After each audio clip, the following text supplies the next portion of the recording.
Hello and welcome to the Plant School podcast. I'm Rachel Tenney, and here we learn all about plants, how they work, how to care for them, and it's all taught in a way that anyone from beginner to expert can listen to, understand, and enjoy. So I hope that you will join me in Plant School. Hello and welcome to the Plant School podcast. As always, I am starting today's episode with 2 giveaway winners. If you are new here, I do this literally every single episode thanks to our sponsor, which is onlinegardencenter.store. They're a local greenhouse to me, and I met up with the owner. He's super nice, and he wanted to do this for Plant School podcast. So big thank you to them, first of all. Big shout out. If you want to go check out some plants and support a local business, go to onlinegardencenter.store. They sell all sorts of houseplants, and it is so fun. I always love checking in and looking because they're adding in new ones each and every time. So for the giveaway, every single episode, I choose someone from Apple Podcasts who has left a review, and then someone from Spotify who has answered the most recent little question underneath the episode. So let's go ahead and start with Spotify. Last episode, I asked you guys what plant you would like to be covered in a care guide episode next. Thank you to everyone who responded. I have so many great suggestions now. But anyways, our winner for today who left an answer is Jackie M. They said, I would love it if you could do a care guide for the maidenhair fern. I love them so much, but I keep killing them. Thank you. I feel you, Jackie. I love ferns so much too, and it turns out I'm not very good with them either, so I could use an episode like that. And for all you other people who left a comment, I'm going to try and get to all of the plants that were mentioned over the course of the next few months, so please be patient with me. And Jackie, please email me at tenneyplants, TENNEY plants@gmail.com, and I will get you set up with your free houseplant, courtesy of onlinegardencenter.store. And then moving over to Apple Podcasts, someone who has left a review. Mel is our winner over there. They said, Hi Rachel, my love of plants has been re-sparked recently, and I found your podcast. I love learning about the history and care tips for my new houseplants. From jade and burrow's tail to money tree and zizis, thanks for covering it all. Thank you, Mel, for that very kind review. If you will go ahead and email me at tenneyplants@gmail.com, I will get you set up with your free houseplant. And if you would like to win a houseplant because it's just fun, you get to choose which one you want, then go ahead and answer the question on this episode on Spotify if that's where you're listening. Or if you happen to be listening over on Apple Podcasts, go ahead and leave a review. It makes such a big difference for me. If you're listening on another platform, I apologize. I'm kind of catering to the 2 main platforms that people listen on. If you want to hop over to one of them, if you have an account on either of those, you can do that as well. But from the title of this episode, you can see that we are going to be talking about grow lights. And I'm going to be honest, when I was researching this, I'm like, man, this is dry. This is dry stuff. I'm having a hard time staying awake learning about grow lights, but I try to make it as interesting as possible. I fill it with lots of fun stuff, and I feel like this is something that I always get asked about of, what's the best grow light for houseplants, and how do you set them up, and which one should I buy on Amazon? Because there are so many options on Amazon. It is overwhelming. So we're going to go through everything. I'm going to talk about what they are, how they work, why do we even need them, which ones you should buy, and then how to use them. So let's get started. What is a grow light? I assume most of you know, but maybe not. I'm going to tell you. Don't worry if you don't know, because I'm going to tell you right now. A grow light is a fluorescent light bulb that is designed to emit light of a wavelength conducive to plant growth. So the sun emits white light, and it's more or less evenly sending out all of the colors of the rainbow. And for plants, certain colors are actually more beneficial to plants than others, though they do need a balance of all of them. But some are more important. And there are two colors, and those colors are blue and red. So blue light really helps with the production of chlorophyll in plants. It helps them with their vegetative growth, just growing tall, pushing out leaves, growing their stems, whereas red light helps encourage plants to produce more roots and can help seeds germinate and helps mature plants produce flowers and start fruiting. So red light is really crucial when you are growing veggies inside or herbs or fruit. You really need red light for those. And this is because specific red wavelengths, they increase the production of hormones in a plant's vegetation, and it prevents the breakdown of chlorophyll and allows the plant to put more energy into its fruiting or flowering. And so most grow lights, when you buy them, they'll be full spectrum. They are mimicking natural sunlight. They include red and blue lighting to promote that growth. And you can actually get grow lights. This is just like a fun tidbit. You can get grow lights that you can adjust the red light and blue light levels so that you can manipulate the different stages of growth. So if you need your plant just to be more vegetative, not ready for it to flower yet or to fruit yet, you turn on the blue light more so than the red light, or vice versa. If you need it to flower, you turn up the red light, and you kind of manipulate what your plant is doing via the lighting. So it's kind of cool. I have never personally bought one that you can adjust the colored light levels. I'm sure that would be on the more pricier end to kind of manipulate it like that.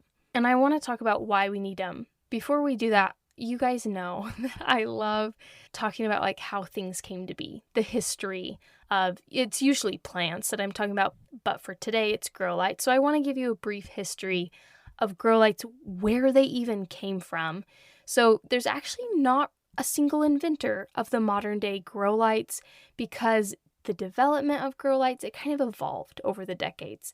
There were advancements here and there in lighting technology, and people started to really need artificial lighting for indoor horticulture and for indoor agriculture, and it was kind of just like a mass effort. But there are definitely milestones that happen. So the first one, you can probably guess what the first one is. It's kind of obvious, but it is the invention of the electric light bulb by Thomas Edison. That happened in the late 19th century, and this invention really paved the way for further innovations, including the grow light, of course. And then the next milestone, this happened in the early to mid 20th century. Researchers and horticulturists began experimenting with artificial lighting for plant growth, just kind of testing, does this work? If we use these electric light bulbs, can it help a plant grow? And there is a notable figure coming to this milestone, and that is Professor Daniel McFarland. He worked at the University of Florida, and he was kind of the first one to conduct research using artificial light to grow plants. And this was in the 1920s and 1930s that he was experimenting with this. A little later on, they had advancements in fluorescent lighting, which made it more feasible to use artificial light for indoor gardening and for commercial greenhouse operations. So fluorescent lights, you can think of, like in a school classroom. That's what a fluorescent light is. They would use fluorescent lights, particularly the cool white and warm white tubes, and those were really popular to provide supplemental light to plants when they were growing them indoors. And then in more recent times, like today, we have had the development of the LED, which is the light emitting diode. And that technology has kind of changed indoor gardening altogether. The whole industry has been rocked by LEDs, because these grow lights, they have a lot of advantages. Things like energy efficiency, you can customize them. Like I talked about earlier, how you can make more red light rather than blue light. LEDs offer that. And also they have a longer lifespan. And so today you will mostly see LED grow lights in indoor horticulture, whether it's for a small home garden or for houseplants to large commercial operations. Everyone's kind of using these. And that doesn't mean I'm not going to talk about the other options that you have, because some people do like the other lighting options. And so the question comes of, why do we need these? And for someone who is looking to use them for their houseplants, their answer might be a little different from someone who is wanting to start an indoor greenhouse. So many rooms in our home may not receive enough sunlight to keep houseplants or gardens really happy and alive. I would say this is especially prevalent in the winter months when it's more cloudy, it's more snowy, there's less hours of sunlight in the day, and supplemental lighting is really needed for houseplants. And for gardens, you kind of need that light all the time. So if a plant's not receiving enough sun, houseplants, they can get really stretched or etiolated. That means they get really long and leggy. They don't stay full and bushy, and it's basically because they are just trying to reach for more sun to survive. They need that solar energy. And so grow lights can really help solve this problem, make your houseplants be more full and bushy when you cannot have them in the best spot sun-wise in your home. Or maybe your home just doesn't have a lot of natural light. And for gardeners, that extra lighting allows your plants to grow and be ready to be transplanted outdoors or to be grown full-time indoors. And they won't have that etiolation and just collapse and fall over because they are just so long and thin. Another reason why we need grow lights is because they allow you to manipulate photoperiods and get certain plants to flower. This is huge for industries such as the poinsettia industry because they are needing those poinsettias to bloom to get those flowers right at Christmas time. That's when they're selling them, need to ship them out. And so grow lights allow them to bloom exactly when they need to because they are manipulating those photo periods, when the lights are on and when the lights are off. And that one's not super important for someone who's just looking to use them for houseplants. But for flowering plants that need to be ready at certain periods, grow lights are crucial. Also, grow lights have enabled vertical gardening to just kind of take over in urban areas where they have limited land, where you can grow crops, and you can have really great yields and provide food to areas that otherwise would not be able to grow food. And if you're unfamiliar with vertical gardening, it's exactly what it sounds like. It's where you have rows of plants stacked up, whether that's on shelves or other sort of containers, but they are stacked up. You have lights over each shelf, and this vertical gardening is amazing for small spaces. So those are some reasons. And just as a note, if you are a houseplant owner and you're like, oh, do I need to buy grow lights? They sound like they do a lot of good. If you can move your plant to a sunnier spot, that's obviously like the simple solution, and you don't need to buy a grow light. But if you are in an apartment that is windowless or it's dark, or maybe you just want a plant in a certain spot for, like design aesthetics in your home, or you're wanting to start seedlings for a garden inside, grow lights I would highly recommend. So let's talk about for a second what kind of grow lights are even out there. There's basically 3 kinds. So number 1, there's fluorescent lights. Those are the kind that you think of like a school classroom. They're affordable, they're widely available. They come in different classes, so T5, T8, and compact fluorescent lights are really common for indoor gardening. Next, we have our LEDs, the light-emitting diodes. These are probably our most popular. They are energy efficient, much more so than fluorescent bulbs. They do have longer lifespans, they don't produce very much heat, and are very versatile. And also they can come in various spectrums to cater to different growth stages of plants, such as using more red light rather than blue to help with flowering. LEDs can do that. So it's really interesting. It was in the 1970s that they were first trying out LEDs with farmers, and it was some tomato farmers that were able to try them out. They were amazed by the results that they got, and they have just stuck around and gotten more popular since. LEDs are really ideal for houseplants because of that versatility. They are compact and they don't require elaborate setups. You don't have to jimmy rig a whole system just to give your houseplant more light. Some of them, they have like a little stake you stick in the soil and it just hangs over your houseplant. There's so many options out there. And also another reason why they're great for houseplants is because they have low heat. There's no risk of burning your houseplants. As a word of caution though, the blue and purple light that LEDs produce for growing plants, they can affect how your retina functions, the retina in your own eyeball. So if you are staring at them, I don't know why you would, but if you're staring at your grow light, it can cause blurred vision as well as increase your chances of getting cataracts. So please only use them for your house plants. Don't be staring into them. Lastly, there are high intensity discharge lights or HID lights.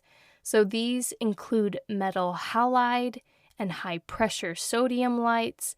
They're very powerful, and a lot of larger indoor gardens will use them. They're actually cheaper than LEDs, but they have a larger energy consumption, about 3 times that of LEDs. So it's like you're paying a bigger bill, but they are cheaper to buy. So take it for what you will. Also, HID lights, they do have shorter lifespans and they emit quite a bit of heat. So you have to keep an eye on plants so they don't dry up, they don't burn. And also with that, there is a risk of fire. So you can kind of see why those ones aren't very popular, especially for just your average homeowner. So those are your 3 kinds of grow lights. And next I want to cover what to look for when buying a grow light. You have decided that it's worth it for you. You have a plant that's in an area that needs a little bit of extra light and you want to get one. So the first most obvious step is to find one that has good ratings. Read what the reviews say about them. Make sure that they're reputable reviews. I personally have not done a lot of shopping for grow lights, but the ones that I have bought were from Amazon. Don't hate me. I didn't support a small business in this purchase, but I feel like that is kind of my go-to place when I'm looking for grow lights, and I found really great ones on there. I've also heard that the Home Depot people really love the LED lights that the Home Depot has, or Lowe's, whatever hardware store that you're by. But anyways, whatever you choose, these tips should apply to that. So obviously when you're looking at one, you need the red and blue light. And so the wording that you're looking for is full spectrum. That means that it has all of the colors of the light, it's mimicking the sun, and most listings will actually show a graph with the spectrum of light that they put out. And usually there should be a spike in the blue on the graph where it shows blue light and red light. And like I mentioned earlier, some grow lights even have adjustable spectrums if that is something that you need. I feel like this would be something you might be into if you want an indoor garden. I don't know if you'd really need that for a house plant, to be honest, because house plants usually aren't flowering, and that's not often our goal. We're just trying to give them a happy environment and get a good growth rate out of them. The next thing you want to look at when you're buying one is the light intensity, and that is measured in lumens or lux, and it's simply just telling you how bright the light is. So for indoor plants, they will measure this in terms of photosynthetically active radiation, or to be brief, it's just PAR. All you need to know is that when you're looking, you want to range somewhere between 500 to 1,000 PAR. That is ideal for growth. Those are the numbers you're looking for. Lower than that will result in little to no growth for your plant. Higher than that could possibly burn your plant. So 500 to 1,000 PAR. And just know that different plants do have different light intensity requirements. Leafy green plants need lower light intensity compared to flowering plants. You can always look up what your houseplant prefers. And a lot of grow lights actually have a little dial or a button that you can push to increase the intensity or lower it. And you can kind of play around with it and see what makes your houseplant happy. But just know when you're buying one, if it's in that range of 500 to 1,000 PAR, that is what you would like. All right, next, we want to talk about how to use a grow light. You've bought it, it's arrived. How do we even use the thing? Or maybe you have one already and you are wondering if you're using it right. Well, I am here to tell you. Also, I've got to give a shout out. While I was researching for this episode, most of this information came from people growing, I'm sure you guys can guess, weed, cannabis, whatever you want to call it. But thank you to all you people out there growing cannabis, because they are very into the grow light world. They need that cannabis growing nicely, and it was so helpful for me in my podcast. So I appreciated that and all the research that goes into those people who are into growing cannabis. All right, anyways, how to use your grow light. So the first thing you want to think about is light duration. The duration of light is crucial for plant growth and development, of course. So most plants are going to need about 12 to 16 hours of light per day when they are in their vegetative stage, they're not flowering, and 8 to 12 hours during the flowering stage, so less light when they are flowering. Those requirements are more geared towards indoor gardens. So houseplants, they have different lighting preferences for each houseplant. You kind of want to research each houseplant, determine the light intensity that we talked about earlier, the spectrum they prefer if you do have one that's adjustable. I would say most of them aren't, so you don't really need to worry about that. But for example, if it's a snake plant, it probably doesn't need as many hours of light as something like your desert plants, your cactuses, your aloes, your succulents. They need a lot more light than your snake plant does, or they prefer a lot more light than a snake plant does. The next thing to consider when you're using one is using a timer. A lot of grow lights come with a built-in timer, which is great. It's amazing. If you don't have one, I know they have those little plug-in timers that you can use to help automate your light schedule. It will provide consistency for your plants because that's really important. If you are turning the light on for 1 hour on Tuesday and then 12 hours on Wednesday, that inconsistency causes your plant not to perform as well as it could be performing. The other thing to consider is how far away your light is, because you don't want to be burning your houseplant and you also don't want it to not be enough. So depending on the type of light you get, depends on how far it should be. So for HID lights, which is pretty unlikely that your average houseplant owner would be buying one, but those need to be about 5 feet away from a plant, where LEDs should be about 3 feet away from a houseplant.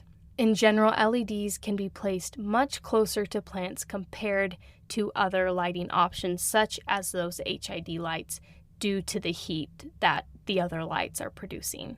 So I would say when in doubt, start the light further away and slowly move it closer over time, or if it has a dim option where you can turn the intensity up or down, you can start on a more dim setting and then slowly increase it to avoid shocking or harming your houseplants.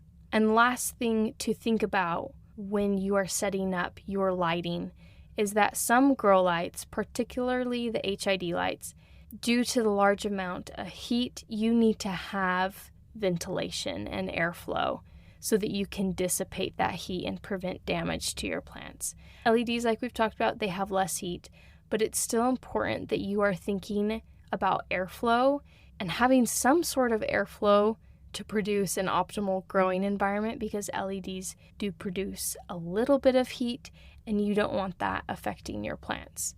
And going through those things, the duration and using a timer, how far away it should be from your houseplant, and then the heat management, once you've got those 3 things down, you should be fine and good to go. I feel like grow lights can feel a little bit overwhelming at first, but it's really not all that complicated. After going through this episode, here are my personal thoughts of what I would do. And I'm going to give my advice on if I were buying them for houseplants, because I feel like that's a majority of my listeners. And there's a lot of great resources out there if you want to try vertical gardening. But focusing more on the houseplant side, this is what I would do. I'll be honest, I'd probably go to Amazon just because it's easy. And I would focus on LED lights. When I'm looking to buy one, I would make sure that it is a full spectrum light that has that 500 to 1,000 PAR, because that's the most ideal for growth. I'd choose a light that works for my setup, They have so many great options. I've seen people, when they're just getting the light bulb, they screw them into an overhead light that hangs down over the plant. I've seen people where they just stick it in the plant soil and it can go up over the plant. I have ones that I have used, the 3M Velcro tape, and I've stuck it on my plant shelf. It's pretty well hidden and I can just switch it on when I need to. But depending on my setup, I would choose one that works for that. Once I have the light, I would probably start out with my light being dim and far away from the plant and slowly increase it over time. I'd probably start out with like 8 hours a day having that light on and increase it to maybe 12 at the max from there. And that is what I would personally do. I feel like finding the one with the right setup is probably the hardest part, at least for me.